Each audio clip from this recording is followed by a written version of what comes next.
కృష్ణం వందే జగద్గురుం. జై గురుదేవ. యజ్ఞం యజ్ఞం యజ్ఞం అని పదే పదే స్వామి సూచిస్తున్నారు.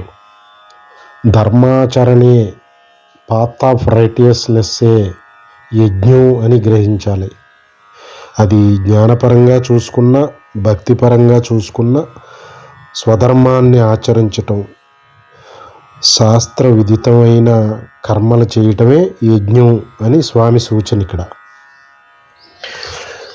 దేహం అనేది ఒక కోటగా భావిస్తే దాంట్లో ఇంద్రియాలు కోటకి బయట భాగం అయితే మనస్సు కోటకి లోపల భాగం అని భావించవచ్చు.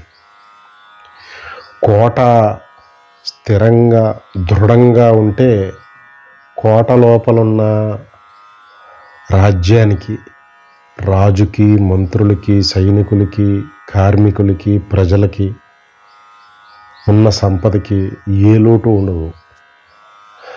కోట కనుక బలహీనపడిందో శత్రువుల దాడి చేత ఇందాక చెప్పుకున్న సమస్తం నాశనం అయిపోతాయి అన్నమాట. అందుకని స్వామి పదే పదే ఇంద్రియాలను నిగ్రహించు, మనస్సుని నిగ్రహించు అని చెప్పుకుంటూ రావటంలో మనుష్యుని, జీవుని రాజ్యం సుస్థిరంగా ఉండాలంటే, తను విజయం సాధించాలంటే కోట చాలా భద్రంగా ఉండాలి. కోట బయట భాగమైన ఇంద్రియాలు, లోపల భాగమైన మనస్సు. దాన్ని కోట రక్షణకి అత్యంత ఆవశ్యకమని గ్రహించాలని స్వామి పదే పదే చెప్తూ వచ్చారు. స్వామి యజ్ఞార్థం కర్మలు ఆచరించు, అప్పుడు నువ్వు ఉన్నతిని పొందుతావని చెప్పటంలో జ్ఞానయోగపరంగా అహంకారం అనే సమిధను జ్ఞానయజ్ఞంలో ఆహుతి చేస్తే స్వస్వరూప ప్రాప్తి పొందటం జరుగుతుంది. ఈ రకమైన జ్ఞానయజ్ఞం ఆ స్వస్వరూప ప్రాప్తిని పొందే నిమిత్తమై లోక సంబంధమైన నిత్యకర్మలు, నైమిత్తిక కర్మలు, కర్తవ్యతా సంబంధ కర్మలు, వేద విహిత కర్మలు ఆచరించు. ఇవి ఆచరించుతూ వెళ్తే యజ్ఞ ఫలమైన జ్ఞానప్రాప్తిని, స్వస్వరూప ప్రాప్తిని పొందే ప్రయత్నంలో ఇవి ఆచరిస్తున్నావు కాబట్టి ఇవి నీకు బంధాన్ని కలిగించవని. దారినే భక్తిపరంగా సమన్వయం చేసుకుంటే భక్తిపరమైన యజ్ఞం ఏంటి? భగవంతుని ప్రాప్తింపజేసుకోవాలని. అది గమ్యంగా పెట్టుకుని ఇందాక చెప్పిన కర్తవ్య నిర్వహణ, వేద విహితమైన కర్మలు చేయటం వల్ల అప్పుడు అవి బంధించవు అని. అంటే స్వామి కర్మ అనేది నిజంగా బంధకారకం, జన్మకారకం. దాన్ని బంధించకుండా ఉండటానికి ఏ విధంగా కర్మలను ఆచరించాలో అనే రహస్యాన్ని బట్టబయలు చేసి చెప్తుంటే ఆచరించడానికి ఉత్సాహం చూపించకపోతే మనల్ని రక్షించేవారు ఎవరు? కర్మని ఆచరించకుండా ఉండటం ఒక్క క్షణం కూడా కుదరదు ఎవరికి, మహాత్ముల దగ్గర నుంచి సామాన్యుడి వరకు. కానీ ఆ కర్మని ఎరుకతో కామ్యకర్మల కింద కాకుండా కర్తవ్యతా సంబంధ కర్మలు, అవి కూడా ఏంటో తెలియకపోతే వేదంలో క్లియర్గా చెప్పింది. ఆ కర్మల్ని భగవంతుని ప్రాప్తించుకుంటమే లక్ష్యంగా, జ్ఞాన మార్గపరంగా చెప్పుకుంటే స్వస్వరూప ప్రాప్తి, ఆత్మజ్ఞాన ప్రాప్తే లక్ష్యంగా కర్మలను ఆచరించడం తప్పదు. కానీ చేసే కర్మలు ఈ విధమైన కర్మలు, నిత్య కర్మలు, కర్తవ్యతా సంబంధ కర్మలు ఆచరిస్తూ వెళ్తుంటే నీ జీవితం సక్రమంగా నడుస్తుంది. నీ మీద ఆధారపడిన వాళ్ళు సుఖంగా ఉంటారు. నీ గమ్యస్థానానికి చేరతావు. ఇవి బంధించే కర్మలు కాదు, నీకు మేలు చేసే కర్మలు, నీ సాధనలో నిన్ను ముందుకు తీసుకెళ్లే కర్మలు. ఏ రకంగా చిత్తశుద్ధిని ప్రసాదించి నిన్ను గమ్యానికి దగ్గర చేరుస్తాయి ఇవి. ఇది మాట స్వామి చెప్తున్నది. ఇంతకుముందు ఒకసారి చెప్పుకున్నాం. సాధన పేరిట కుటుంబాన్ని వదిలిపెడుతూ కర్మని వదిలిపెడుతున్న వారు చేస్తున్న పాపం అలాంటిది, ఇలాంటిది కాదు. వారు పాపాత్ములని స్వామే స్వయంగా సంబోధిస్తున్నారు ఎక్కడికక్కడ.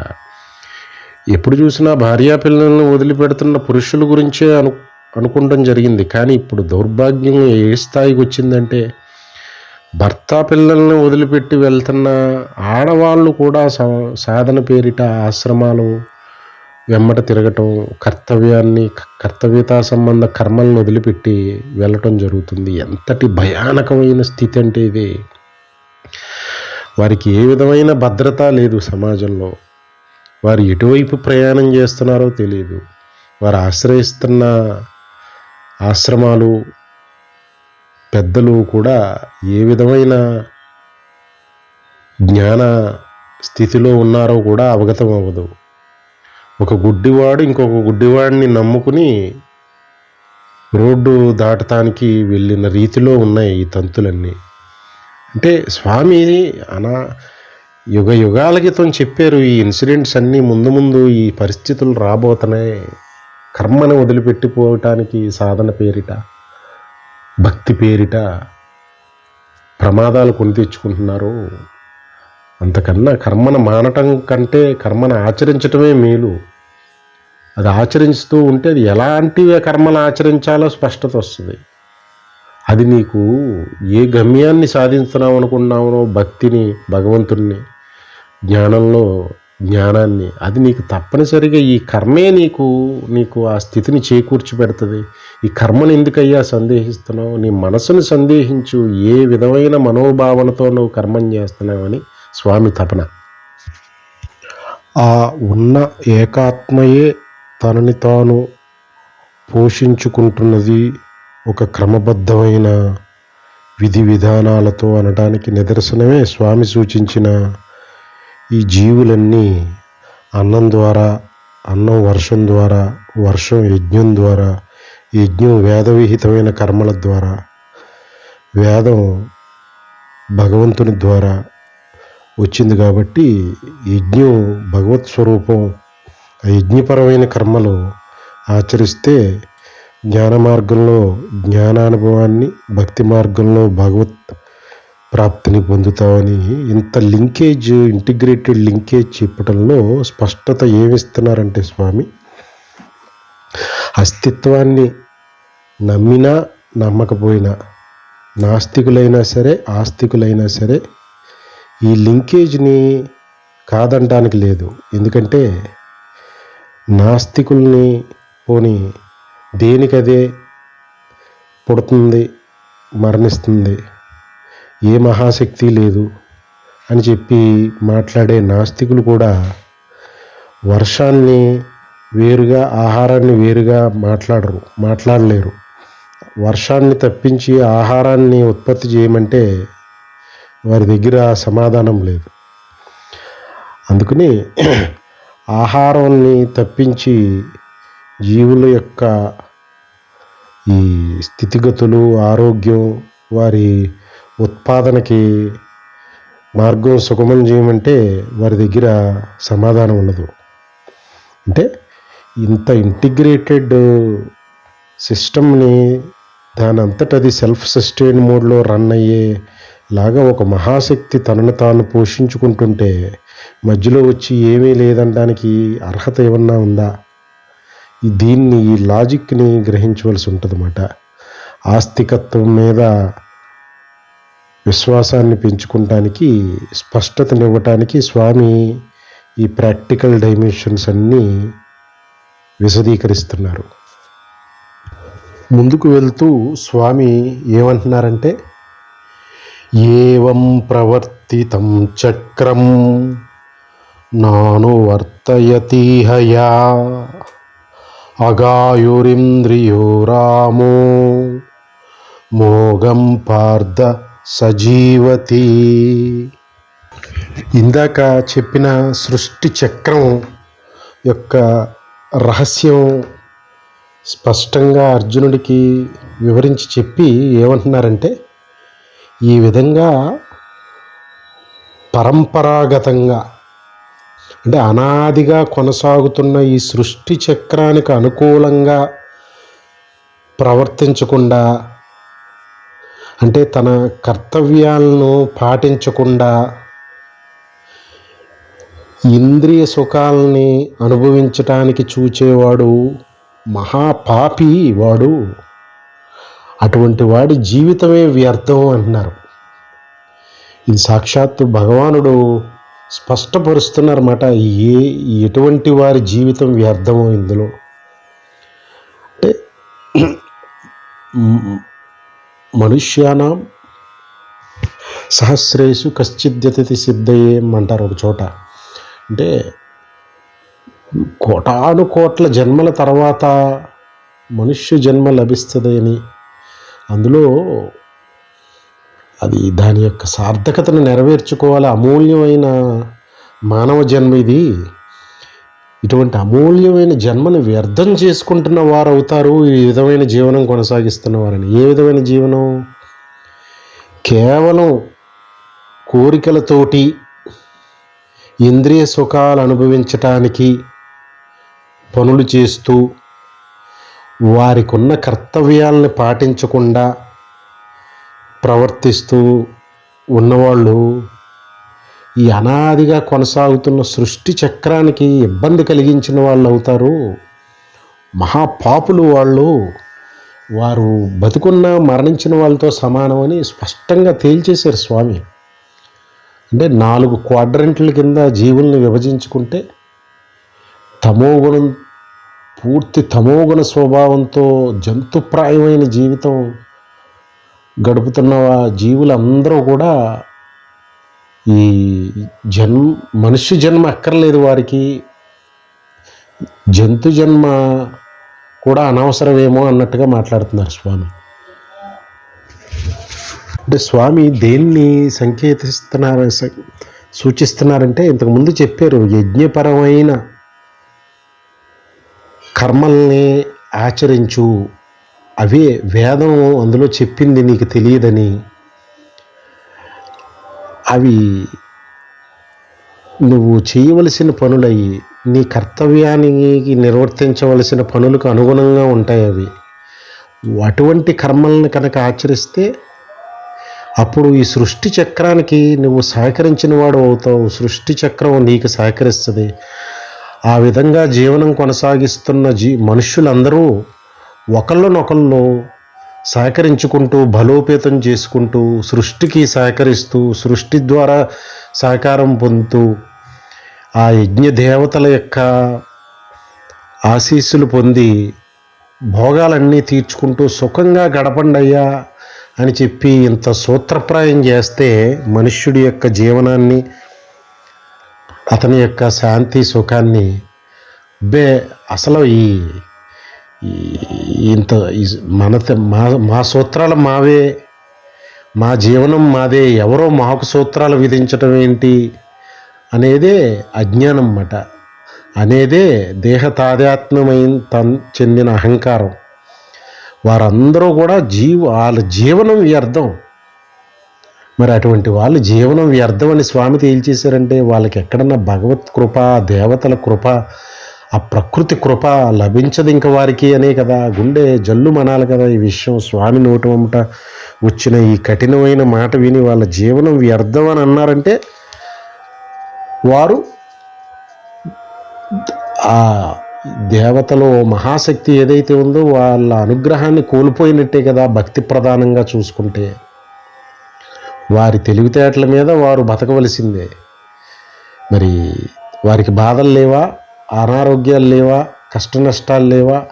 బాబోయ్ అంటూ ఆహాకారాలు చేస్తున్న వాళ్ళే ఈ తమోగుణ ఈ స్వరూపంతో జీవనం గడుపుతున్న వాళ్ళందరూ. వారు ఎప్పుడో ఒకప్పుడు మా కష్టాలు తీర్చే వాళ్ళు ఎవరు అని చెప్పి ఇటు అటు ఆహాకారాలు చేస్తూ పరుగులు పెట్టేవాళ్ళే. మరి ఇక్కడ సూత్రప్రాయం చేసిన జీవన విధానాన్ని, ఆ సృష్టి చక్రాన్ని గౌరవించాలి కదా. అప్పుడే కదా బాధలు తీరేది, శాంతి దక్కేది. అది మాట ఇక్కడ స్వామి సూచిస్తున్నారు. అంటే ఇది స్వామి ఆ సృష్టి చక్రాన్ని ఫిజికల్, మెటీరియలిస్టిక్, భౌతిక పరంగా, ఒక జీవశాస్త్రం పరంగా సూచించారు స్వామి. ఇదేదో ఆర్టిస్టిక్ ఎక్స్ప్లెనేషన్ కాదు. ఒకదానికొకటి లింకేజ్ ఎస్టాబ్లిష్ చెప్పారు స్వామి.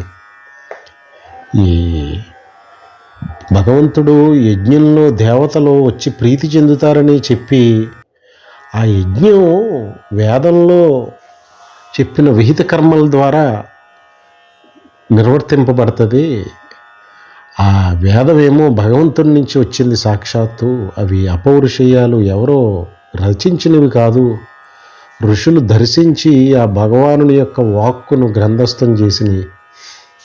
మరి యజ్ఞం అంటే మరి భగవంతుడు నుంచి ఉద్భవించిన వేదం నుంచి ఉద్భవించింది కాబట్టి అది భగవత్ స్వరూపమే. మరి దాన్ని ఆచరిస్తే భగవంతుడి కృప పొందమా? ఇక్కడ భక్తిపూర్వకంగా సమన్వయం చేసింది, జ్ఞానపూర్వకంగా కూడా సమన్వయం చేసి చెప్పుకున్నాం ఇదివరకు.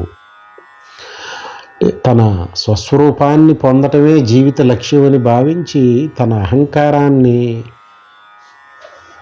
బలిదానం యజ్ఞంలో సమితిగా ఆహుతి చెయ్యాలనే యజ్ఞం సలుపుతూ ఆ యజ్ఞం కింద కాకుండా ఆ యజ్ఞాన్ని పరమావధిగా భావించి అటువంటి జ్ఞాన యజ్ఞాన్ని సలుపుతూ ఈలోపు తనకు విధించిన కర్తవ్యత కర్మలు అవే వేదంలో చెప్పినవి అంటున్నారు. యజ్ఞపరంగా చెయ్యి, జ్ఞానయజ్ఞం పరంగా చేయాలి. జీవిత లక్ష్యాన్ని సాధించాలనే పరితపనతో ఆ గమ్యంతో కర్తవ్యాన్ని నిర్వర్తించుకుంటూ వెళ్ళు అని చెప్పారు. అది చెయ్యని వాళ్ళు ప్రకృతికి భంగం కలిగిస్తున్న వాళ్ళు, ఆటంకం కలిగిస్తున్న వాళ్ళు అని చెప్తున్నా. అది ఎంత సుస్పష్టం వస్తుంది. ఈరోజు జరుగుతున్న ప్రకృతిలో జరుగుతున్న అనర్థాలు, ఉపద్రవాలు, భూకంపాలు, సునామీలు, అకాల వర్షాలు, సమయానికి పడని వర్షాలు, కాలం 3 కాలాలు, వేసవకాలం, వర్షాకాలం, శీతాకాలం, ఈ 3 కాలాలు కూడా ఆ చక్రం దెబ్బతిన్న రోజులు కనపడుతున్నాయి. వాతావరణంలో పెనుమార్పులు, ఇవన్నీ కూడా ఈ అస్తిత్వాన్ని, అంటే అస్థి భాతి ఆ సచ్చిత్తుల యొక్క దేహమే ఈ విశ్వం అని భావించకుండా పరమాత్మే చైతన్య స్వరూపుడు, అమ్మవారే ప్రకృతి స్వరూపిణి. ఈ ప్రకృతి అంతా కూడా అమ్మవారే, అమ్మవారి దేహం ఇది. అమ్మవారి ఇన్ని రూపాల్లో, ఆ భూమాత రూపంలో అన్ని బిడ్డలకు అందిస్తున్నారు. మనం ఏమీ ఇందులో సృష్టించింది లేదు. ఉపయోగించుకుంటూ కన్జ్యూమర్ కింద ఉంటూ క్రియేటర్ కింద విర్రవీగి మాట్లాడుతున్నాం. అది ఎంతటి దొంగలం. మన స్వామి ముందే చెప్పారు, దొంగల మీరందరూ. ఇటువంటి జీవనాన్ని గడుపు, అస్తిత్వాన్ని నమ్మకుండా కన్జ్యూమర్ కింద ఉంటూ క్రియేటర్ కింద వేషాలు వేస్తున్న అందరూ దొంగలే అని అంటున్నారు. ఇప్పుడేమో వాళ్ళ జీవనం వ్యర్థం, వీళ్ళ వల్ల ప్రకృతి సృష్టి చక్రానికి భంగం కలుగుతుంది అంటున్నారు. అదే కదా జరుగుతుంది ఇప్పుడు. ఈ యజ్ఞపరమైన కర్మలు జరగట్లేదు లోకంలో, కేవలం స్వార్థపరమైన కర్మలే జరుగుతున్నాయి. ఆ అర్థం ఆత్మతత్వం అయితే అది యజ్ఞం అవుతుంది. అర్థం దేహ తాదాత్మ అహంకారం అయితే అనర్థం అవుతుంది అన్నమాట. ఆ అనర్థాలు, ఇప్పుడు ప్రకృతిలో జరుగుతున్న అనర్థాలన్నీ కూడా ఈ వ్యర్థమైన జీవితం గడుపుతున్న పాపులు మూలానే. స్వామి వాళ్ళని పాపం చేస్తున్న వాళ్ళు వారి కర్తవ్య నిర్వహణ చేయటం మీద ధ్యాస లేదు. ఇంద్రియ సుఖాలు, భోగాలే, వారికి అస్తిత్వం మీద నమ్మకం లేదు. వాడు మనిషా జంతువా అని తేల్చేశారు స్వామి. జంతువు అని కూడా అంటలేదు, వారి జన్మ వ్యర్థం, పాపులు వాళ్ళు అంటున్నారన్నమాట. సృష్టి చక్రానికి అనుకూలంగా ప్రవర్తించట్లేదు వాళ్ళు. వారి మనోభావాలకు అనుగుణంగానే అదే పరమావధి కింద అస్తిత్వానికి వ్యతిరేక దిశలో ప్రయాణం చేస్తున్నారన్నమాట. రక్షణ ఎక్కడ దొరుకుతుంది? ఇంకా ఆ దారిలో అడవిలో చిక్కుకున్న అటువంటి భయానక సమయంలో బోయేవాడు చెప్పిన రీతిలో వెళ్లకుండా, అక్కడ ఆ బోయేవాడు కనపడి నువ్వు దారి తప్పయ్యవయ్యా అని చెప్తే వాడిని అపహాస్యం చేసి, నేను దారి తప్పడం ఏంటి, నేను ఇక్కడ విహారయాత్ర చేస్తున్నాను, నా జీవనం ఇది అని అంటుంటే ఎంతటి భయానకమైన స్థితి ఈ అజ్ఞానులది. ఇవి వింటే స్వామి హెచ్చరిస్తున్న, ఎరుకపరిచి చెప్తున్న మన స్థితిని కనుక గమనిస్తే మార్పుకు సిద్ధం అవ్వాలి కదా. అది కదా స్వామి తపన ఇక్కడ. మార్పుకి సన్నద్ధం చేస్తున్నారు స్వామి. సృష్టి చక్రం ఎంత దెబ్బతిందో ఈ రోజుల్లో చాలా సుస్పష్టంగా కనపడుతుంది. మళ్ళీ ఈ సృష్టి చక్రం దానంతటది సరిదిద్దుకుంటుంది. దానికి మనం అడ్డబిడ్డాలు పడకుండా ఉంటే చాలు. దానికే జీవులందరూ, మనుష్యులందరూ కూడా ఈ భగవంతుడు సూచించినటువంటి యోగపరమైన కర్మని, యజ్ఞపరమైన కర్మని, కర్తవ్యతా సంబంధమైన కర్మని అనాసక్తితో ఆచరిస్తూ ఉంటే, ఒకళ్ళకొకరు స్వార్థభావం లేకుండా సహకరించుకుంటూ, తద్వారా ప్రకృతి దానంతటది శక్తిని పుంజుకుని సమస్త మానవాళికి ఏ విధమైన ఉపద్రవాలు లేకుండా రక్షిస్తుందన్నమాట. అది స్వామి ఇండైరెక్ట్గా చెప్పకనే చెప్తున్నారు. ప్రకృతి మిమ్మల్ని రక్షించే దేవత. జ్ఞానపరంగా ఇంద్రియ విషయాలే, ఇంద్రియ శక్తులు అవే జ్ఞానయజ్ఞంలో ఇంద్రియ విషయాలే ఇంద్రియ అధిదేవతలు. ఆ ఇంద్రియాలకి అధిపతి మనస్సు ఇంద్రుడు. ఈ జ్ఞానయజ్ఞ ఆ స్వస్వరూపస్థితిని సాధించే క్రమంలో ఆ నిష్కామమైన కర్మ చేస్తూ పరితపనతో జీవిత లక్ష్యం నెరవేర్చుకోవాలనే పరితపనలో ఉండగా, ఇంక ఇంద్రియాలన్నీ అటువంటి జీవుడి చేసే కర్మలకి పెడదోవ పట్టించకుండా సహకరిస్తూ ఉపకరణలాగా ఉండి దేవతలై తన కర్మల యొక్క తన ధర్మార్థ కామమోక్షాలనే చతుర్విధ పురుషార్థాలన్నీ నెరవేర్చిపెట్టి భోగాలు కూడా అందించి ఆ సాధకుణ్ణి జీవిత సాఫల్యానికి చేరుస్తాయి ఆ ఇంద్రియ దేవతలు. ఏదైతే రాక్షసులు, దెయ్యాలు అంటున్నామో ఇంద్రియాలు లౌకిక జీవితం పరంగా, అవే దేవతలై రక్షిస్తుంటే ఇంద్రియ శక్తులే దేవతలు. స్వామి యజ్ఞదేవతలను సూచించింది జ్ఞానపరంగా. ఇంద్రియ శక్తులు శబ్దస్పర్శ రూపరసగంధాలే దేవతలై ఆ మనుష్యుడి జీవనాన్ని కొనసాగింపజేస్తాయి, సమస్తాన్ని చేకూర్చిపెడతాయి. బుద్ధి యొక్క సూక్ష్మత శక్తి ద్వారా అతన్ని శక్తిని పెంపొందింపజేసి, స్వామి అజ్ఞానులుగా వ్యర్థమైన జీవితాలు, పాపకర్మలు చేసే జీవితాలు గడపకండి అయ్యా, సృష్టి చక్రానికి భంగం కలుగుతుంది, గ్రహించండి అని హెచ్చరిక అంటూ, యస్త్వాత్మరతిరేవ స్యాత్ ఆత్మతృప్తశ్చ మానవః ఆత్మన్యేవ చ సంతుష్ట తస్యం కార్యం న విద్యతే అంటున్నారు స్వామి. ఇప్పుడు ఇందాక పాప కర్మలు చేస్తూ జీవితం వ్యర్థం చేసుకుంటున్న వాళ్ళు దొంగల వంటి వాళ్ళని చెప్పారు కదా. మరి యజ్ఞపరమైన జీవనాన్ని కొనసాగించి ఆ యజ్ఞ ఫలమైన ఆత్మజ్ఞానాన్ని పొందిన మహాజ్ఞాని యొక్క విధానాన్ని కొనియాడుతున్నారు స్వామి. అంటే వ్యర్థమైన జీవితం గడుపుతున్న వారి యొక్క తప్పులను ఎత్తి చూపుతూ వారు ఏ విధంగా పాడైపోతారో చెప్తి ఖండిస్తున్నారు. ఆయన సూచించిన సూత్రప్రాయమైన జీవితాన్ని గడుపుతూ జన్మ సాఫల్యం చేసుకున్న వాడిని నెత్తి మీద కిరీటం పెడుతున్నారు. ఆయనకి పక్షపాతం ఏముంది? పక్షపాతరహితంగా ఆ మేలేది కీడేది అని తెలియజెప్పి ఆయన సూచించినట్టు జీవనం గడిపి జన్మసార్థకతను చేసుకున్నవాడు యొక్క గొప్పతనాన్ని కీర్తిస్తున్నారు స్వామి. సాక్షాత్తు భగవంతుడి చేత కీర్తింపబడటం అంటే అదే భగవత్ప్రాప్తి, అదే జ్ఞానప్రాప్తి. ఏమంటున్నారంటే సచిదానంద ఘన పరమాత్మ ప్రాప్తిని పొందిన జ్ఞానిని అంటున్నారన్నమాట. అంటే ఆ ఆత్మ యొక్క తత్వాన్ని పదరూపంలో వ్యక్తం చేస్తూ సత్ చిత్ ఆనందం అంటే నిరంతరం సత్ ఉంటూ చిత్ చైతన్య స్వరూపంగా ఉంటూ ఆనంద స్వరూపంగా ఉంటూ ఈ ప్రకృతి రూపంలో వ్యక్తమై ఉంటూ ఉన్న పరమాత్మ ప్రాప్తిని పొందినవారు అని అంటున్నారన్నమాట. అంటే భక్తి మార్గపరంగా సమన్వయం చేసుకుంటే ఆ భగవత్ కరుణను పొందినవారు, భగవద్ దర్శనాన్ని పొంది భగవత్ కృపను పొందినవారు అని.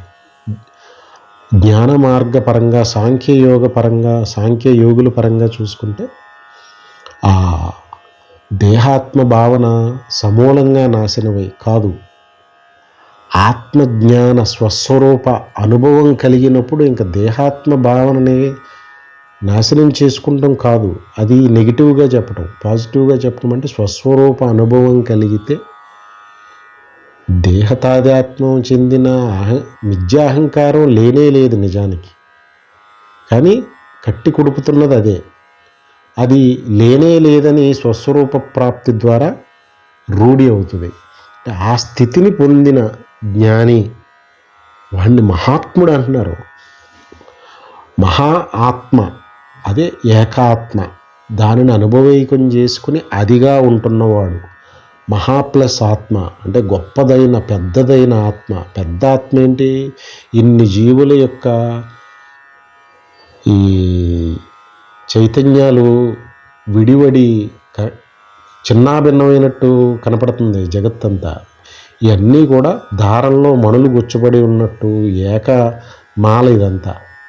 ఆ ఏక చైతన్యమే, ఏకాత్మయే ఇన్ని రూపాలుగా తన దేహాన్ని నడుపుతూ ఉందన్నమాట. వారిని మహాత్ముడు అంటున్నారన్నమాట. అటువంటి మహాత్ముడు, అటువంటి జ్ఞాని ఆత్మతో ఆత్మలాగా ఆత్మయందే రమిస్తూ ఉంటాడు. అంటే దానికి ఆత్మస్వరూపంగా ఉంటాడు వాడు అని. రమించడం అంటే మళ్ళీ ఏదో పని, దాన్ని ఆనందం పొందడానికి ఆత్మను చూస్తూ ఆనందం పొందుతాడని కాదు, ఆత్మగా ఉంటాడని. ఉన్నది ఒక్కటే అయితే దేన్ని చూసి ఇంకా ఆనందం పొందుతాడు?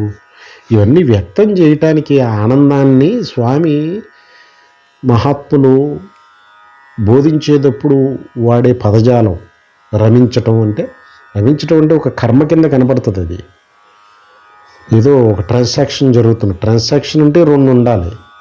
రమించడం అంటే ఒకళ్ళు రమించేవాడు ఉండాలి, ఏదో ఒక దాని చేత రమింపబడుతూ ఉండాలి. అంటే ఆత్మయందు ఆత్మగా ఆత్మతో, అంటే తాను తన స్వస్వరూపంలో తనలాగా ఉంటాడు. అప్పుడు నిరంతర ఆనంద స్వరూపం, సచిదానంద ఘన పరమాత్మ అంటున్నారు. ఆత్మకి ఒక విశేషమైన విశేషంగా దాని యొక్క కీర్తిని, దాని యొక్క విశేషణాన్ని చెప్తూ ఆ పదజాలం వాడారు. వాడు నిరంతరం ఆత్మయందే రమిస్తూ ఉంటాడంటే ఆత్మగా ఉంటాడు వాడు అని అంతే. వాడిని పూర్ణకాముడు అంటారు. అంటే వాడికి అన్నీ చేయవలసిన కర్మలన్నీ చేసేసిన వాడికి ఇంక ప్రత్యేకంగా చేయవలసిన కర్తవ్యం ఏమీ లేదని నిర్ధారిస్తున్నారు స్వామి. ఆహా, ఏమి నిర్ధారణ ఇది! సర్టిఫికేట్ మాట ఇది. వాడి తృప్తి ఎక్కడో బయట నుంచి ఇంక పొందడానికి ఏమీ లేదు. వాడి సంతుష్టంతా ఆత్మసంతుష్టే, ఆత్మతృప్తే. తన స్వస్వరూపం నుంచే ఆనందాన్ని, తృప్తిని, సంతృప్తిని పొందుతూ నిత్యానందంలో ఆత్మగా ఉంటూ ఉంటాడు వాడు అంటాడు. ఏమి తన స్వస్థితిది సాక్షాత్ భగవానుడు శ్రీకృష్ణుని వారి స్థితిని జ్ఞాని స్థితిగా, మహాత్ముడు స్థితిగా చెప్తున్నారంటే ఆయన చెప్పిన సూత్రప్రాయమైన యజ్ఞపరమైన జీవనాన్ని గడిపి కర్మ, భక్తి, ధ్యాన యోగిగా యోగపరమైన కర్మయోగాన్ని ఆచరించి సాంఖ్యయోగిగా మారి జ్ఞానయోగా అవలంబించి కర్మయోగాన్ని నిరంతరం యజ్ఞపరమైన కర్మలు చేస్తూ ముందుకు పోతే చాలు, నువ్వు జ్ఞాని అవుతావు, మహాత్ముడు అవుతావు, నా అంతటి వాడు అవుతావు, ఏకాత్మ అవుతావు. నిత్యానందం, అఖండానందం పొందటం కాదు, అదిగా సచిదానంద నిరంతర అఖండానంద స్వరూపుడుగా నువ్వు ఉంటావయ్యా, అదయ్యా నీకు నేను ఇస్తున్న భరోసా అంటుంటే కాలదన్నుకుంటమే కదా స్వామి ఇచ్చిన భరోసాని విశ్వసించకపోతే ఏ స్థితి లభిస్తుందో, దేని గురించి నిత్యం వెంపర్లాడుతున్నాడు మనుషుడు. ఆ తృప్తి గురించి, ఆనందం గురించి, ఏదో పొందాలని, అవన్నీ నెరవేరుతాయి. నిన్ను గోర్చీ కట్టి కూర్చోబెట్టి అందరికీ సమాజానికి దూరం చేసేసి నిన్ను కుంగి కృషించిపోయేలాగా ఆహార విహారాదులు మానిపించేసి బండరాయిలాగా ఉంచను. నువ్వు నీకు అంత సమస్తం ఈ నీకు కావలసిన పురుషార్థం అన్నీ నీకు ఇస్తాను, ధర్మార్థ కామమోక్షాలు అన్నీ నెరవేర్చుకుందువు కానీ దానికి ఒక విధి విధానం ఉంది, ఆ విధంగా నడుచుకో. లేదంటే నీ మనస్సు నిన్ను పెడద్రోవ పెట్టిస్తుంది, నిన్ను శత్రువు అది నువ్వు గ్రహించి నడుచుకోకపోతే. అందుకు నీకు తెలియదు కాబట్టి ఒక సూత్రప్రాయం చేయబడింది మానవ జీవిత విధి విధానాలు.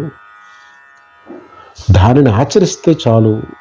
నీకు ఆ బోయేవాడు అడవి దారి నీకు తెలియదు, వాడు చెప్పినట్టు వెళ్ళిపోతే చాలు. దానికి విశ్వాసం ప్రధానం. వాడిని నమ్మకపోతే నువ్వు అడవిలోనే ఉండిపోతావు, ఎప్పటికీ క్రూర మృగానికి బలైపోతావు. ఈ గురువు మాటని, భగవానుడు మాటని, భగవద్గీత మాటని, సద్గురువుల మాటని, వారి అడుగుజాడల్ని విశ్వసించకపోతే జననమరణ చక్రంలో పడుతూ ఆనందం కానీ ఆనందాన్ని ఆనందం అనుకుని భ్రమిస్తూ ఇంద్రియ సుఖలోలురై జననమరణ చక్రంలో పడి తిరుగుతూ నానా యోనులలో పుట్టి చావవలసిందే కదా. ఎంతటి దౌర్భాగ్యం ఇది. స్వామి ఏమో మహాత్ముడు, జ్ఞాని, సచిదానంద ఘన పరమాత్ముడు అని తన స్థితిని జ్ఞానికి, ఆ సాధకుడు స్వస్వరూపాన్ని పొందిన సాధకుడికి కిరీటం పెట్టేస్తుంటే అది మనం పొందటానికి కదా ఉత్సాహాన్ని నింపుతున్నారు స్వామి. ఏమంటున్నారంటే, నైవ తస్య కృతేనార్ధో నా కృతేనేహ కశ్చన నాస్య సర్వభూతేషు కశ్చిదర్ధవ్యపాశ్రయ అని ఇందాక చెప్పారు స్వామి, తేల్చిపాడేశారు. అటువంటి జ్ఞానికి, మహాత్ముడికి చేయవలసింది కర్తవ్యం ఏమీ ఉండదు అని. అంటే అటువంటి మహాత్ముడు ఈ జగత్తులో కర్మలు చేయటం వలనే ప్రయోజనం కానీ, చేయకపోవటం వలనే నష్టం కానీ ఏమీ లేదు. చేసినా చెయ్యకపోయినా ఒకటే అటువంటి మహాత్ములు. వారికి మిగతా సర్వప్రాణులతోటి స్వార్థపరమైన సంబంధం ఏమాత్రం ఉండదు అని ఆ కిరీటం ధారణ చేయించారు ఇందాక. ఇప్పుడు అభిషేకం చేయిస్తున్నారన్నమాట స్వామికి. అటువంటి స్వామి అటువంటి జ్ఞానిని కిరీట ధారణ చేయించి పట్టాభిషేకం అప్పుడు చేసే అభిషేకం చేస్తున్నారన్నమాట స్వామి. సాక్షాత్ భగవానుడు అటువంటి జ్ఞానికి ఏమంటున్నారు, చేయవలసింది లేదు, చెయ్యకూడనిది లేదు. ఏదైనా కర్మలు చేయటం వలన కానీ చేయకపోవటం వల్ల కానీ అతనికి ఏ ప్రయోజనం లేదు. అలాగని మిగతా ప్రాణులన్నిటితోటి స్వార్థపరమైన ఈ సంబంధం ఏమీ లేదు అటువంటి వారికి అంటున్నారన్నమాట. అంటే జ్ఞానపరంగా సమన్వయం చేసుకుంటే తన స్వస్వరూప ప్రాప్తిని పొందిన జీవన్ముక్తుడు అటువంటి జ్ఞాని. ఏకాత్మ బ్రహ్మీ స్థితిని అనుభవైకం చేసుకుని ఆత్మగా నడయాడుతున్నాడు వాడు. తన దేహాన్ని కూడా తానని భావించట్లా, విశ్వదేహమే నాది అని చెప్పి ఏకాత్మ భావంలో ఉన్నాడు. ఇంకా అటువంటి వాడికి ఏదైనా కర్తవ్యతా సంబంధ కర్మలో, నిత్యకర్మలో భగవంతుడు సూచించినవి చేస్తే చేస్తారు, చేయకపోతే చేయరు. కారణం వారికి బంధం, ఏ విధమైన బంధ మోక్షాలు వారికి అవసరం లేని స్థితిలో ఉన్నారు. అంటే ఇప్పుడు లోకంలో ఉన్న జీవులన్నిటితోటి ఉన్న బంధాలు స్వార్థపరమైన బంధాలు అయ్యి. ఒకరి నుంచి మనం ఏదో ఆశించి కానీ, లేదంటే మన ద్వారా వాళ్ళకి ఏదో సహాయం అంది ఉండవలసి కానీ, స్వార్థపరమైన బంధాలే అన్నీ, సమస్త బంధాలు కూడా. వారు అన్ని బంధాలని నుంచి విముక్తులైన వారు, ఏకాత్మ బ్రహ్మీ స్థితిలో ఉన్నవారు, తన సమస్త జీవులని తన దేహంలోని అంతర్భాగంగా చూస్తున్న వాళ్ళు. వారికి ఇంకెవరితోనూ ఏ ట్రాన్సాక్షన్స్ చేయవలసిన స్వార్థం లేదు వారికి. తన స్వస్వరూప అనుభవమే ఉంది.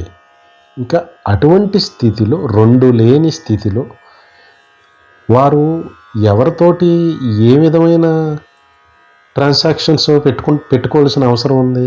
అందుకనే వారు చేసినా చేయకపోయినా ఏ ప్రయోజనం లేదు వారికి అంటున్నారు.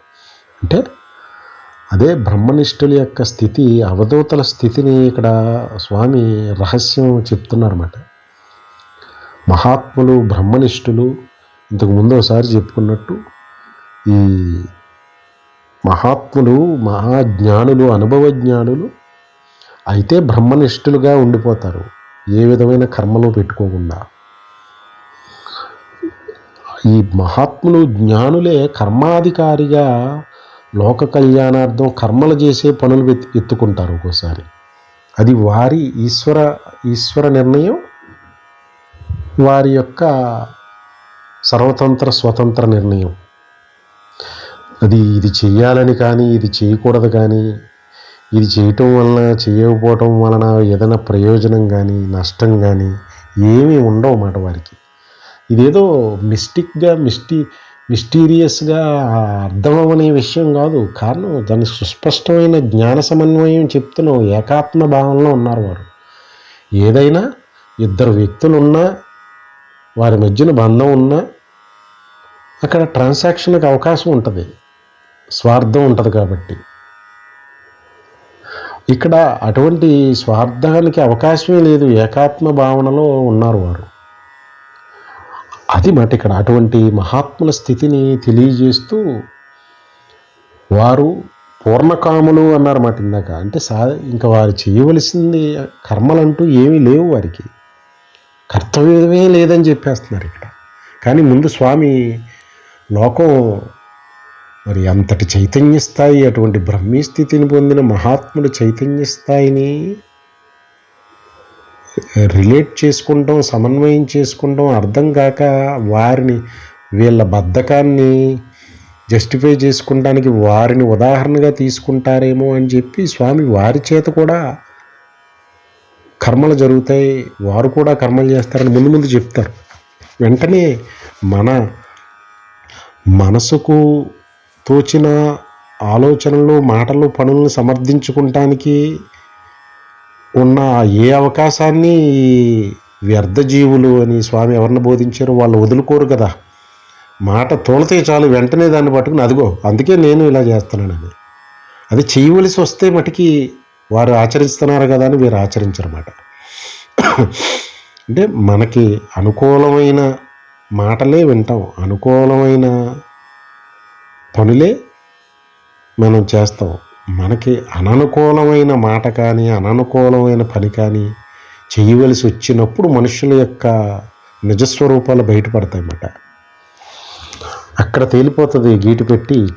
మహాత్ములు, సద్గురువులు గీటు పెట్టేది అక్కడే, ఆ సాధకుడు స్థితి అయినా బయటపడేది అక్కడే అని చెప్పి స్వామి అటువంటి మహాత్మునికి కిరీటధారణ చేసి అభిషేకం చేస్తారన్నమాట. వారికి కర్మలేంటయ్యా? మరి ఇప్పుడు దాకా చెప్తూ వచ్చింది స్వామి, కర్మలను వదలొద్దు సుమా, కర్మలను ఆచరించాలి సుమా, యజ్ఞపరంగా చేయి సుమా, అసలు ఒక్క క్షణం కూడా కర్మలను ఆచరించకుండా ఉండలేవు సుమా అని ఎంత నొక్కి చెప్పినా ఆయన సడన్గా ఒక రకమైన వ్యక్తిత్వాన్ని మహాత్ముడని చెప్పి, వారు జ్ఞానులని చెప్పి వారికి కర్మలు ఉండవు, వారు చేయవలసింది లేదు, చేసినా చేయకపోయినా నష్టమో ప్రయోజనం ఏమీ లేదని తేల్చేస్తున్నారు ఇక్కడ. ఏ స్వామి యొక్క అర్జునుడు 2 నాలుకల ద్వారంలో ఏదేదో కన్ఫ్యూజింగ్గా చెప్తున్నా అన్నది ఇదే. ఇంతకు ముందు కూడా చెప్పుకున్నాం. అది స్వామి ముందుకు వెళ్ళే కొలది ఇంకా కర్మయోగంలో 3వ అధ్యాయంలో ఉంటేనే స్వామి ఇన్ని రకాల విచిత్రమైన మాటలు మార్చుతున్నట్టు ఉంది కదా. మరి 18 అధ్యాయాలు నడిచేటప్పటికి స్వామి యొక్క ముఖాలు, వారి చెప్పిన మాటలు ఎన్ని రీతులుగా మారిపోతాయో లెక్కే ఉండదు. అదే ఆయన ఇంతకుముందు చెప్పుకున్నట్టు ఆయన ఆవు కదే చెప్తున్నారు. తెలివైన విద్యార్థి ఫ్లైట్లోంచి వెళ్ళి ఫ్లైట్ గురించి రాయమన్నా ఫ్లైట్ ఎక్కి కింద చూసిన ఆవును గురించి రాసినట్టు, ట్రైన్ గురించి రాయమంటే ట్రైన్ ఎక్కి ట్రైన్లోంచి కిటికీలో చూసి గడ్డి మేస్తున్న ఆవుల గురించి రాసినట్టు, ఏదైనా ఆవు కదే. స్వామి చెప్తున్నంతా ఆవు కదే.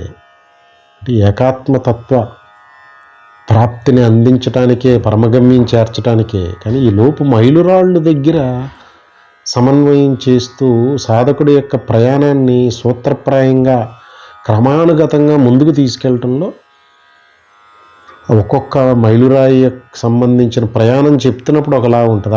ఆ మైలురాయి దాటిన తర్వాత మనోస్థితిని చెప్పడం ఒకలా ఉంటుంది.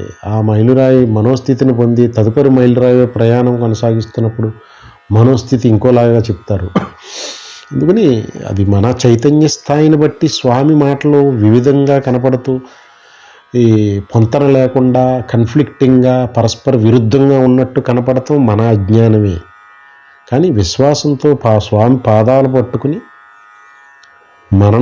శ్రవణం చేసింది మననం చేస్తూ ఆచరిస్తూ పోతే స్వామి తను ఎంత స్పష్టతతో మాట్లాడుతున్నారో అంత స్పష్టతని సాధించే స్థితికి తీసుకువెళ్తారన్నమాట.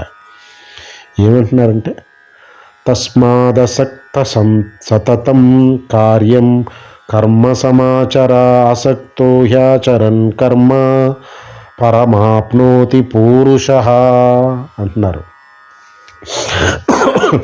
ఏమంటున్నారంటే మళ్ళీ స్వామి అర్జునుడి దగ్గరికి వచ్చి, ఈ అర్జునుడు మరి సడన్గా కర్మలో మహాత్ముడు స్థితి, జ్ఞాని స్థితిని వారు కర్మలకి తోటి ఏ విధమైన పని లేదని చెప్పారేమో వెంటనే మళ్ళీ చదువుతున్నారు స్వామి అర్జునుడికి. అందుకని నీవు ఇప్పటిదాకా నేను చెప్పింది విన్నావు కదా, అందుకని నీవు నిరంతరం ఆసక్తి రహితుడవై, ఆసక్తి లేకుండా కర్తవ్య కర్మల్ని చక్కగా ఆచరించు అంటున్నారు. నొక్కి చెప్తున్నారు. కర్తవ్య కర్మలో అంటున్నారు ఒక చోట, లేదంటే యజ్ఞపరమైన కర్మలో అంటున్నారు, లేదంటే వేద విహిత కర్మలో అంటున్నారు. ఇవన్నీ పర్యాయ పదాలు. మళ్ళీ అర్జునుడికి కర్మను గుర్తు చేస్తున్నారు. మళ్ళీ ఇప్పుడు ఒక క్షణం పాటు కర్మ వారికి అవసరం లేదని అన్నారు. మళ్ళీ దాన్ని పట్టేసుకుని కర్మ అవసరం లేదన్నావు కదా అని అనటానికి అర్జునుడు సిద్ధంగా ఉన్నాడని గ్రహించారేమో స్వామి. వెంటనే అందుకని నీవు నిరంతరం ఆసక్తి లేకుండా కర్తవ్య కర్మలను చక్కగా శ్రద్ధతో ఆచరించు సుమా అని చెప్పి, ఎందుకు నిన్ను ఆసక్తి లేకుండా ఆచరించమంటున్నానంటే, నువ్వు ఆసక్తి లేకుండా ఆచరిస్తే నీకు పరమాత్మ ప్రాప్తి కలుగుతుంది అంటున్నారు. మళ్ళీ భక్తిపరం భావనతో చెప్తున్నారు. భగవత్ ప్రాప్తి పొందుతుంది. ఆ భగవంతుని నీ ఇష్టదైవాన్ని పొందుతావు, నీ ఇష్టదైవ దర్శనం అవుతుంది అన్నట్టుగా, ఆ ఇష్టదైవం నీ కోరికలు తీరుస్తుంది అన్నట్టుగా, ఆ ఇష్టదైవం నీ కోరికలు తీర్చడమే కాదు, నిన్ను రక్షించడమే కాదు, ఆ భగవంతుడు కృపను పొందుతావు, కరుణను పొందుతావు. అంతటితో ఆగదు. నీవు ఆపై నేను ఏ గమ్యానికి చేరుద్దాం అనుకుంటున్నానో ఆ గమ్యానికి కూడా చేరతావు. ఇది నీకు సీక్వెన్షియల్ ప్రొసీజరల్ ప్రోగ్రెసివ్ అప్రోచ్. ఇది దానికి దానికి ఇక్కడ కీ మూలం ఆసక్తి లేకుండా చేయటం. అప్పుడే ఆసక్తి లేకుండా చేస్తూ ఎప్పుడు కుదురుతుంది? కర్మయోగాన్ని ఆచరించినప్పుడే. కర్మయోగం యొక్క సూత్రాలు సద్బుద్ధితో సత్సంకల్పం చేయటం, ఫలాపేక్ష లేకుండా చేయటం, అకర్తృత్వ భావనతో చేయటం, తాను చేస్తున్నాననే భావన లేకుండా భగవత్ కార్యాన్ని నేను నిర్వహిస్తున్నాననే భావంతో, ఫలం మీద ఆసక్తి లేకుండా ఆ ఫలానికి తనని కారణహేతువు చేసుకోకుండా, అలాగని మనసుకు వచ్చిన కర్మలన్నీ కాదు, సద్బుద్ధితో సత్సంకల్పం చేసి కర్తవ్యతా సంబంధ కర్మలే, తన పరిధిలో తనకున్న కర్తవ్యం, అదే స్వధర్మం అంటున్నారు. స్వధర్మం అన్నా, వేద విహిత కర్మన్నా, ఆసక్తి లేకుండా చేసే కర్మన్నా, కర్తవ్యతా కర్మలన్నా పర్యాయ పదాలు. స్వామి వీటిని ఆశిస్తున్నారు. ఇటువంటి జీవులు ధన్యజీవులు, ఇలా ఆచరించని వారు పాపాత్ములు, వారి జీవితం వ్యర్థం అంటున్నారు. ధన్యజీవులు ప్రకృతికి ఆటంకం కలిగించరు. పాపాత్మైన జీవులు, వ్యర్థ జీవులు ప్రకృతికి భంగం కలిగిస్తారు అని స్వామి ఇంతకు ముందుకి ఇప్పటికి రిలేట్ చేస్తున్నారన్నమాట. అందుకని ఆసక్తిని వదులు అంటున్నారు. అంటే ఫలాపేక్ష లేకుండా, ఈ కోరికలతో కాకుండా నీ కర్తవ్యాన్ని నిర్వహించే కర్మలు, అవి చెప్పుకుంటూ పోతే ఈ చాలా విస్తారంగా అయిన వివరణ అయిపోతుంది. అందుకని బ్రాడ్గా ఇంతకు ముందు కూడా సూచించినట్లు గృహస్థికి గృహం పట్ల, గృహం తను కల్పించుకున్న బంధాల పట్ల ఉన్నది కర్తవ్యం. బ్రహ్మచారికి కూడా ఇంతకుముందు అనుకున్నాం, బ్రహ్మచారి సన్యాసం ఆ ఆశ్రమం తీసుకుని జ్ఞానులైపోలా, జ్ఞానాన్ని పొందటానికి ఆ మార్గాన్ని ఎన్నుకున్నారు. జన్మాంతర సంస్కారం చేత గృహస్థాశ్రమంలో బంధాల్లోకి పడకుండా పరిపక్వతతో దాన్ని స్వీకరించారు. పరిపక్వత లేకుండా స్వీకరించి ఉంటే వారు పతనం అయిపోతారు, ఇంద్రియాలు పడేస్తాయి వాళ్ళని.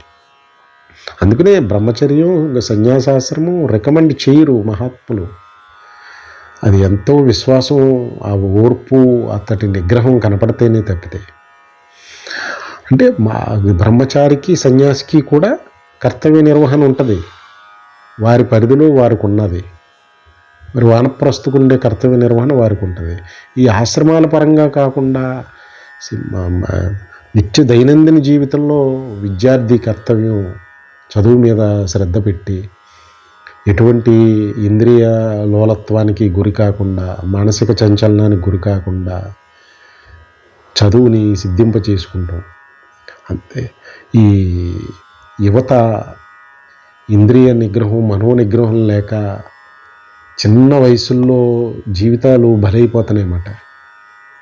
ఇవన్నీ కూడా ఈ వ్యర్థమైన జీవితం గడుపుతున్న వాళ్ళు పడుతున్న ప్రమాదాలు.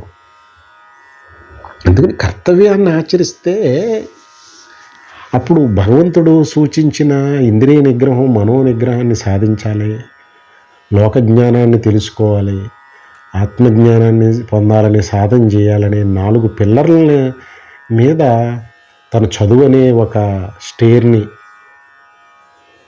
కట్టుకుని, ఆపై ఒక ఉద్యోగం, వ్యాపారం అనే 2వ స్టేర్ కట్టుకుని, ఆపై కుటుంబ కర్తవ్యతా సంబంధ కర్మల్ని చక్కగా నిర్వర్తిస్తూ సాధన అనే 3వ స్టేర్ కట్టుకుని ఈ జన్మ సాఫల్యాన్ని పొందుతాడనమాట. తన గృహాన్ని పగడ్బందీగా నిర్మించుకుంటాడు. కర్తవ్యతా సంబంధ, యజ్ఞ సంబంధ, వేద విహితమైన కర్మలు చేస్తే. ఇది స్వామి తపన. లేదంటే కనుక అవి ఆ బిల్డింగ్ పునాదులు లేని చదువులు, పునాదులు లేని ఉద్యోగ వ్యాపారాలు, పునాదులు లేని కుటుంబ సమాజం పట్ల కర్తవ్య నిర్వహణకు పూనుకోవడం, పునాదులు లేని సాధన నిలబడతాయా? పునాదులు ఏంటి? ఇంద్రియ నిగ్రహం, దేహ ఆరోగ్యం, మానసిక ఆరోగ్యం, లోకజ్ఞానం, ఆధ్యాత్మిక సాధన 4 పునాదులు అనుకుంటే దేహ ఆరోగ్యం, మానసిక ఆరోగ్యం, ఇక్కడ ఇంద్రియ నిగ్రహం, మనోనిగ్రహం అనే ఒక పిల్లర్ను బలోపేతం చేసుకునే సాధన కొనసాగించవలసి ఉంటుందన్నమాట. అంటే ఇది కర్తవ్యం. ప్రతి అడుగుని నిత్యం చేసే కర్మలో కర్తవ్యం. ఇంకా ఎవరి పరిధిలో వారు చేయవలసిన పనులు. ఉద్యోగం చేస్తూ ₹1 తీసుకుంటున్నామంటే ఆ సంస్థకి తీసుకుంటున్న మన బ్రతుకు తెరువు, మన కుటుంబం పట్ల మన కర్తవ్యాన్ని నెరవేర్చుకునే అవకాశం ఆ సంస్థ దగ్గర తీసుకునే జీతం వలన వచ్చింది కదా. దానికి న్యాయం చేయాలి. అక్కడ వారికి అనుగుణమైన పని చేసి పెడుతూ ఆ సంస్థకి మేలు చేకూరేలాగా మన వ్యవహారం ఉండాలి. అది కర్తవ్యం, ఉద్యోగి కర్తవ్యం.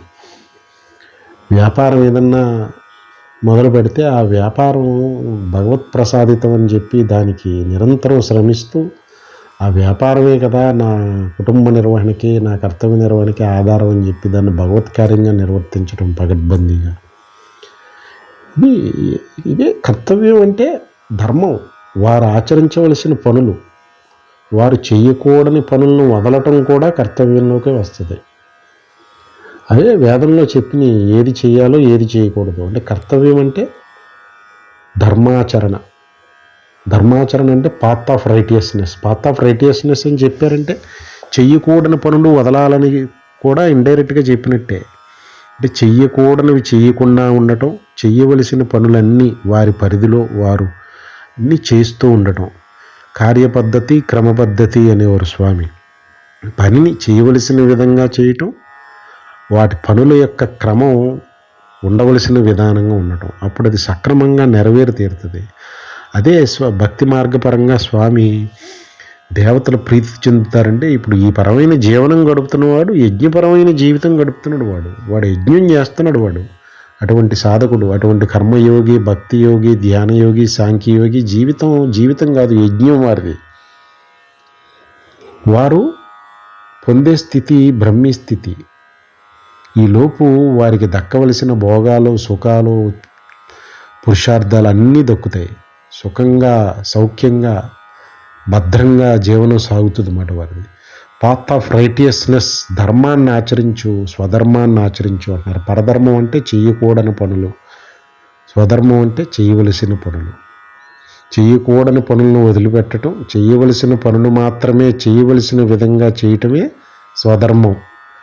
యజ్ఞపరమైన కర్మలు, వేద విహితమైన కర్మలు, కర్తవ్యతా కర్మలు, ఇవన్నీ సినానిమ్స్, పర్యాయ పదాలు. స్వామి ఆవు కథని కొనసాగిస్తూ ఏమంటున్నారంటే, కర్మణ్యైవ హి సంసిద్ధిం ఆస్థితా జనకాదయా లోక సంగ్రహమేవాపి సంపశ్యన్ కర్తుమర్హసి అంటున్నారన్నమాట. అంటే స్వామి ఉదహరిస్తున్నారు. ఇలా ఎన్ని చాలా అర్జునుడి మానసిక స్థితికి కానీ బుద్ధికి కానీ అందని విషయాలు స్వామి చెప్తున్నారు. అర్జునుడి అనుభవానికి లేవు ఈ స్థితులు స్వామి సూచిస్తున్నవే. మనం అలాంటప్పుడు ఉదాహరణ తీసుకుని చెప్తూ ఉంటారు మహాత్ములు. భగవానుడు కూడా గతంలో జరిగిన లైవ్ ఎగ్జాంపుల్స్ తీసుకుని అర్జునుడికి స్పష్టతను ఇస్తున్నారు విశ్వాసాన్ని పెంచడానికి. ఏమంటున్నారు, నేను ఇంతకుముందు స్వామి పరిచయం చేసిన జ్ఞానులు, వారు చేసే కర్మలు, దీన్ని ఉదహరించడానికి గతంలో జనకుడు మొదలైన జ్ఞానులు కూడా ఆసక్తి లేకుండా కర్మని ఆచరించటం వలనే పరమసిద్ధిని పొందారు వారు. అందుకని నీవు కూడా లోక కళ్యాణార్థమై లోకానికి మేలు చేకూర్చటం గురించి కర్మలను ఆచరించు అంటున్నారు. జనకుడిని తీసుకొచ్చారన్నమాట. మళ్ళీ ద్వాపర యుగానికి ముందు త్రేతాయుగం గడిచున్నది ఆల్రెడీ. ఇది అక్కడ జనక మహారాజు గొప్ప మహాజ్ఞాని మాట. అటువంటి జనకుడు గతంలో ఆయన మహాజ్ఞాని అయ్యా. ఆయన జ్ఞానికి నీకు ఇంతకుముందు సూచించాను, వారు ఆచరించటం వల్ల కానీ ఆచరించకపోవటం వల్ల కానీ జరిగే ప్రయోజనం ఏమీ లేదు, వారు చేయవలసింది లేదు, వారు అన్నీ చేసేసిన వారని చెప్పాను కదా. మరి అటువంటి స్థితిలో ఉన్నాడు జనకుడు. అయినా సరే ఆసక్తి లేకుండా కర్మలను ఆచరించి పరమసిద్ధిని పొందాడు తను. అందుకని నీవు అది ఎందుకు అలా చేసాడంటే, ఆయన రాజ్యక్షేమం గురించి, లోకం యొక్క మేలు గురించి అంతటి జ్ఞానం ఉంది, అంతటి శక్తి ఉంది. కాబట్టి తను ఏ విధంగా సమన్వయం చేసుకున్నంటే, ఇటువంటి జ్ఞానాన్ని, శక్తిని, అవకాశాన్ని నాకు కల్పించింది ప్రకృతి. అంటే ఇది నాకు ప్రకృతి విధించిన కర్మ, ప్రకృతి విధించిన కర్తవ్యం అని ఏకాత్మ బ్రహ్మీ స్థితిలో ఉండి కూడా తన పరిధిలో తనకి తన దేహ శక్తి, మనోశక్తి, ధనశక్తి ఇవన్నీ దృష్టిలో పెట్టుకుని, జ్ఞానశక్తి ఇవన్నీ దృష్టిలో పెట్టుకుని ఏకాత్మ బ్రహ్మీ స్థితిలో ఉండి జనకుడు తన కర్తవ్యం యొక్క పరిధిని పెంచుకున్నాడు. కేవలం కుటుంబానికి పరిమితం అయిపోకుండా. ఇంతకుముందు ఒకసారి అనుకున్నాం, ప్రకృతి సహజంగా మనిషి యొక్క పరిధిని పెంచుతుంది. అప్పటికి అది తన పెరిగిన కర్తవ్యం అవుతుంది. దానిని ధిక్కరించకూడదు. స్పాంటేనియస్గా ఏమీ ఆశించకుండా ఒక పరిధి కనుక మన పరిధి, మనం నిర్వర్తించవలసిన పనుల పరిధి లోక కళ్యాణార్థం అసంకల్పితంగా కనుక ఏదన్నా కలిగిందంటే అది భగవంతుడు విధించిన కర్తవ్యం అని మహాత్ములు సమన్వయం చేసుకుంటారు. దైవ నిర్ణయం అని సమన్వయం చేసుకుంటారు వారు. కాలదన్నటం, మేము జ్ఞానులు అని చెప్పి ప్రగల్భాలు పలికి ఇటువంటివి మాకు అనవసరం అని చెప్పి మాట్లాడరప్పుడు. అంటే భీష్ముడు, ద్రోణుడు, కర్ణుడు దగ్గర వారికి వారి పరిధిలో అసంకల్పితంగా కొన్ని కర్తవ్యాన్ని పరిధిని ప్రకృతి పెంచి చూపిస్తే దానిని వారు భీష్ముడు రాజ్యపాలన చేసే అవకాశం వస్తే జ్ఞాన మార్గం పేరిట కాలదన్యుడు. కర్ణుడు స్వీకరించకూడని రాజ్యాన్ని దుర్యోధనుడు ఇస్తున్నాడని ఇంతకుముందు చెప్పుకున్నాం. ధర్మం అంటే ఆచరించకూడనివి ఆచరించకుండా ఉండడం, ఆచరించవలసినవి మాత్రమే ఆచరించడం. భీష్ముడు స్వీకరించవలసిన రాజ్యాన్ని కాలదన్యాడు, అధర్మం చేశాడు.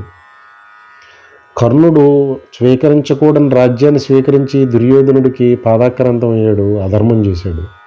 ద్రోణాచార్యుడు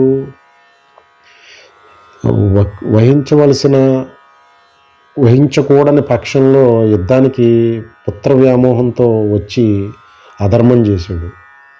ఇదంతా జ్ఞానులు అని అనుకున్న గొప్ప గొప్ప మహాత్ములు వీళ్ళందరూ. కర్ణుడు, భీష్ముడు, ఈ ద్రోణుడు, గురుద్రోణుడు మాట. ఆయన గురుస్థానం వహించారు ఆయన. అటువంటి గురుస్థానం వహించిన జ్ఞాని పడిపోయాడు. ఇలా ముగ్గురు మహాత్ములు పడిపోయారంటే ఎంత జాగ్రత్తగా ఉండాలో స్వామి తపన మాట ఇక్కడ. అందుకనే ఇంత పరితపన. మౌనం వహిస్తే సరిపోను కదా, దక్షిణామూర్తిలాగా స్వామి ఉన్నది ఏకాత్మే. అదే ఇన్ని రూపాలుగా తనను తాను నడిపించుకుంటుంది. ఎవరు తిప్పలాలు పడతారు. అలా మౌనంగా దక్షిణామూర్తిలాగా ఉంటే పోను, భగవద్గీత లేకుండా ఉండలేకపోయారు మాట. కరుణ మాట అదే. అర్జునుడు అక్కడ నలిగిపోతున్నాడు. మరి అప్పటికి ఎన్నో వేల సంవత్సరాలు అయి ఉండొచ్చు, నోరు విప్పల.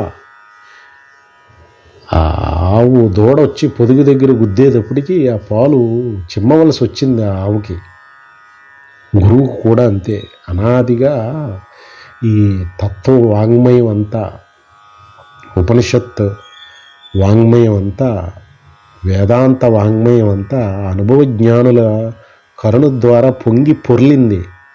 అది లౌకికులకు అక్కర్లా, జ్ఞానులకు అక్కర్లా, సాధకుడికి అది అమృతతుల్యం. అది లేకపోతే సాధకుడు గమ్యం అగోచరం. ఆ బోయేవాడు అడవిలో దారి తప్పిన ఆ బాటసారికి అవసరం. కకలా వికలమైపోయి మరణ సదృశం అయిపోయింది తన స్థితి. పోయేవాడు లేకపోతే ఏమైపోదుడు. ఇక్కడ భయపడుతున్నాడు సాధకుడు. లౌకికుడికి భయం లేదు, జ్ఞానికి లేదు, సాధకుడికి భయం ఉంది.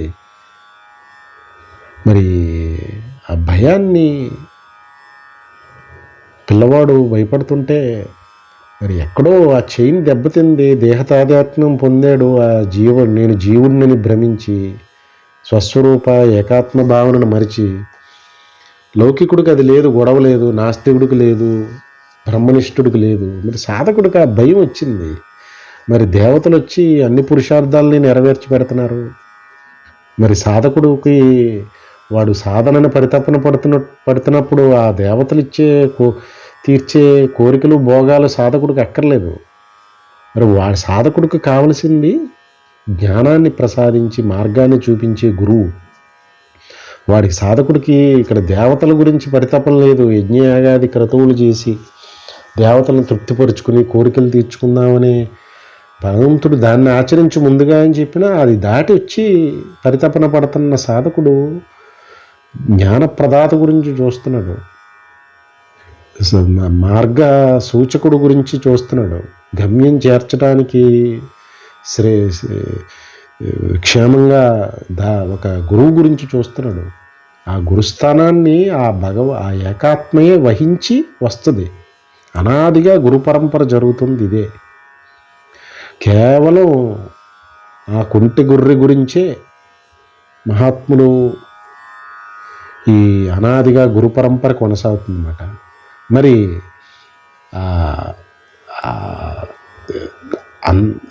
అందరికీ అన్నీ ఇచ్చి పోషిస్తున్న ఈ సచ్చిదానంద ప్రకృతి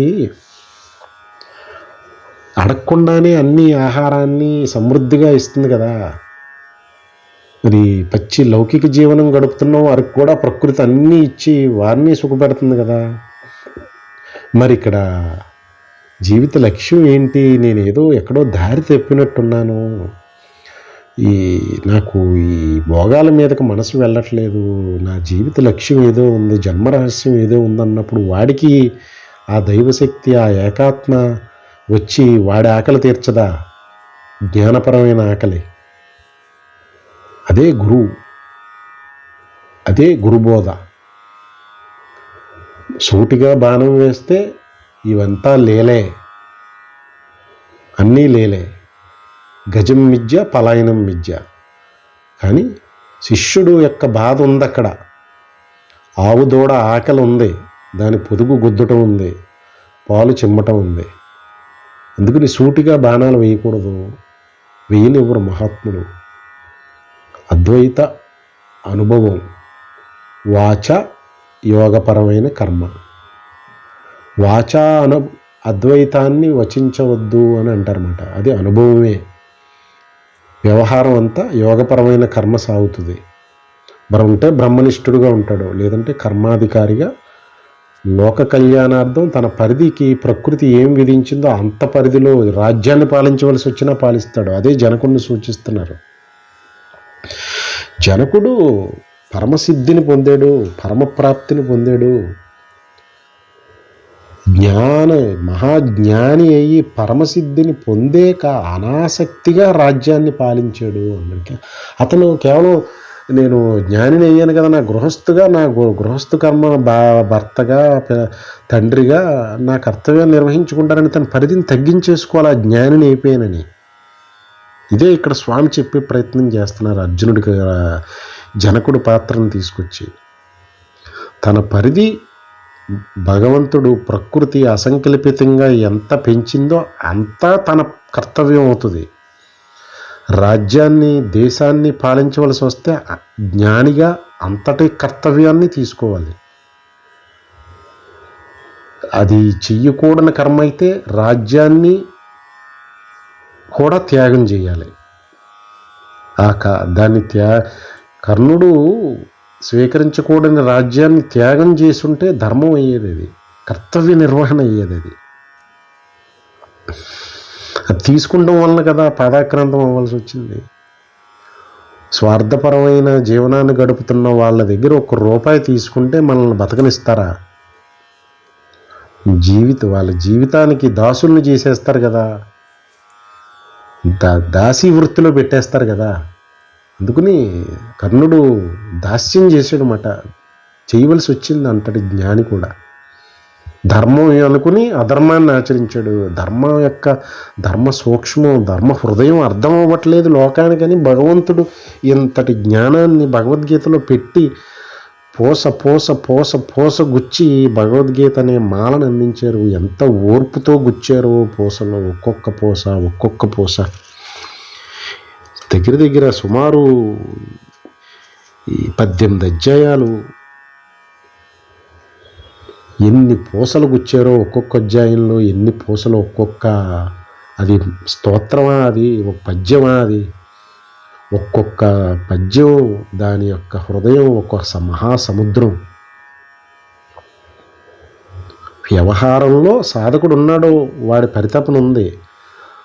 దానికి గురువు ఆ ఏకాత్మ గురుస్థానం వహించి వస్తుంది. వాడిని ఎలా వదిలేస్తే ఎలాగా? వాడికి దేవతలు అక్కర్లేదు, వాళ్ళు ఇచ్చే భోగాలు అక్కర్లేదు, వీడికి కావాల్సింది ఏదో ఉంది. మరి దానికి ఎవరో ఒకరు రావాలి కదా. ఆ గురుస్థానం, గురువు వచ్చేడు మాట, గురుస్థానం వహించి ఏకాత్మ వచ్చిందన్నమాట. అంటే జనకుడు విషయానికి వస్తే, జనకుడు జ్ఞాని అయిన తర్వాత రాజ్య పరిధి కనపడింది తనకి. తన శక్తి సామర్థ్యాలు, ధనం, జ్ఞానం, రాజ్యానికి తన యొక్క అవసరం కనపడింది. తను కోరుకోలా, పరిధి స్పాంటేనియస్గా పెరిగింది, స్వీకరించాడు. జ్ఞానిగా అనాసక్తిగా పాలించాడు. ఆ స్వార్థం లేకుండా అనాసక్తిగా పాలిస్తుంటే అదే కదా ఏకాత్మతత్వం.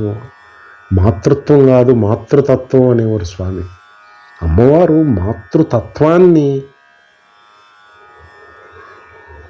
ఆ సచ్చిదానంద ఏకాత్మ చిత్ అయ్యేవారైతే ఈశ్వరుడు సత్ అమ్మవారు ప్రకృతి స్వరూపిణి. ఇన్ని సమస్తం చేవ నుంచి సమస్త పిపీలికాది పర్యంతం సమస్త జంతుజాలం, మనుషులు, చేపలు, పక్షులు, పురుగులు అన్నీ కూడా అమ్మవారు తన బిడ్డల కింద భావించి అన్ని భూమి నుంచి వృక్షాలు, భూమి ఖనిజాలు, కూరగాయలు, ధాన్యాలు ఇన్ని రూపాల్లో పోషించుకుంటుంది కదా. అక్కడెక్కడన్నా పక్షపాతం ఉందా, పార్షియాలిటీ ఉందా? తత్వం మాతృతత్వం అన్నమాట అది. అంటే మాతృతత్వమే ఏకాత్మతత్వం, సమస్తాన్ని తనదిగా భావించే తత్వం. జనకుడు మాతృతత్వంతో పితృతత్వంతో అందరినీ బిడ్డలుగా భావించి రాజ్యాన్ని పాలిస్తే అటువంటి రాజ్యం ఎంత సుభిక్షంగా ఉంటుంది. అటువంటి నాయకుడు దగ్గర పనిచేస్తున్న మంత్రులు, సైనికులు, సైన్యాధ్యక్షులు, ఈ ప్రజలు ఆ రాజును బట్టి వారి జీవనాన్ని కొనసాగించి వారు ధన్యులైపోతారు కదా. అందుకు కదా జ్ఞాన సముపార్జన కర్తవ్యానికి ముందు ఎంత అవసరము. విద్యా వ్యవస్థలో ఈ భగవద్గీత వంటి సూత్రప్రాయ జీవన విధానాన్ని విధించాలి కదా. పునాదులు లేని భవనాలు నిర్మించుకుంటున్న ఈ పిల్లల జీవితాలు ఎంతటి దౌర్భాగ్యంగా తయారవుతున్నాయి. పిల్లలకి ఆనందం, డబ్బులు ఇచ్చి ఆనందపరచగలమా మనం? ఆస్తులు ఇచ్చి ఆనందపరచగలమా? సుఖ సౌఖ్యాలు ఇవ్వగలమా? ఈ జ్ఞానం కదా వారిని ఆనందింపజేసేది, సుఖం సౌఖ్యంతో క్షేమంగా ఉండింపజేసేది. అంటే పరిధి పెరిగిన తర్వాత జనకుడికి రాజ్యం వచ్చినా కాదనలేదు. దాన్ని కర్తవ్యం, అది యజ్ఞపరమైన కర్మది, యోగపరమైన కర్మది, ఆచరించవలసిందే. నేను జ్ఞానిని, నేను రాజ్యపాలన చేయను అని అనలేదు స్వామి. ఆయన మహాజ్ఞాని. అలాగే నువ్వు జనకుడు ఎలాగైతే ఆచరించి పరమసిద్ధిని పొంది రాజ్యపాలన చేశారే, అనాసక్తి అనేది కీలకం. అక్కడ ఆసక్తి ఉంటే వాడికి ఇంకా అహంకారం పోలేదని, స్వార్థం ఉందని, అప్పుడు కర్మలు బంధించేస్తే వాడు జన్మచక్రంలో పడిపోతాడని. నీకు ఆసక్తే లేనప్పుడు, నీకు ఇంకా అహంకారమే లేనప్పుడు నిన్ను ఏ కర్మ నిన్ను బంధిస్తుందయ్యా? అందుకు నీ లోకం యొక్క మేలు కోరి, లోక క్షేమం కోరి నువ్వు కర్మలు ఆచరించు లే అని మళ్ళీ కర్మలను గుర్తు చేస్తున్నారు స్వామి. ముందు చెప్పుకునే ప్రయత్నం చేస్తే సర్వం శ్రీ సద్గురార్పణమస్తు. జై గురుదత్త.